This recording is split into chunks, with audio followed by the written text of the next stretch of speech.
এত সুন্দর সুবিধা আমরা গ্রহণ করি না। আল্লাহ রাব্বুল আলামিন কি বলে দেখেন, সূরা আলী ইমরান আয়াত 104, সূরা আলী ইমরান আয়াত, ওয়াল তাকুম মিনকুম উম্মাতুন ইয়াদউনা ইলাল খায়র।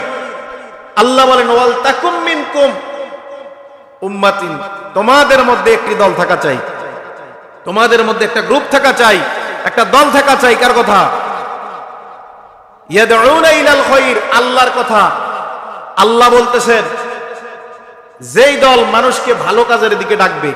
কোন দিকে? আবার বলেন, ভালো কাজের দিকে ডাকবে মানুষদেরকে।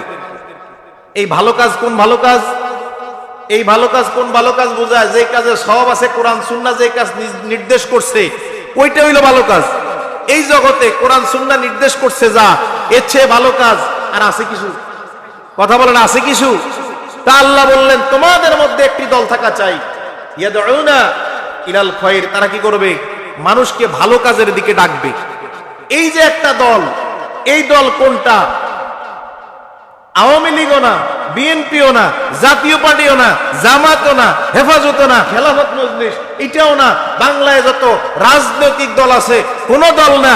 আল্লাহ বুঝাতে চাইলেন হোক সেটা আওয়ামী লীগ থেকে 5 জন, বিএনপি থেকে 3 জন, জামাত থেকে 1 জন, হেফাজত থেকে 1 জন, এমনি ভাবে বিভিন্ন দল থেকে, যেটা দুনিয়ার দল, আল্লাহ চাচ্ছেন আখিরাতের দল। কি?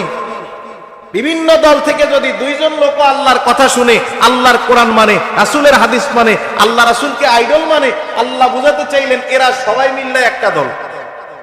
এরা সবাই মিলে কি? তা আল্লাহ কি চাইছেন? একটা দল চাইছেন যারা মানুষকে ভালো কাজের দিকে ডাকবে।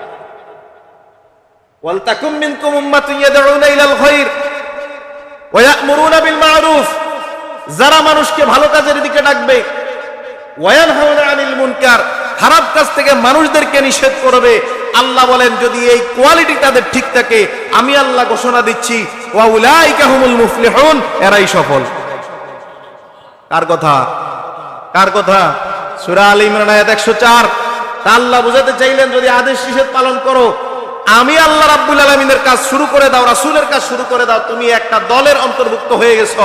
আর তুমি যেহেতু এই দলের অন্তর্ভুক্ত হয়ে গেছো, আল্লাহ বলেন তুমি সফল।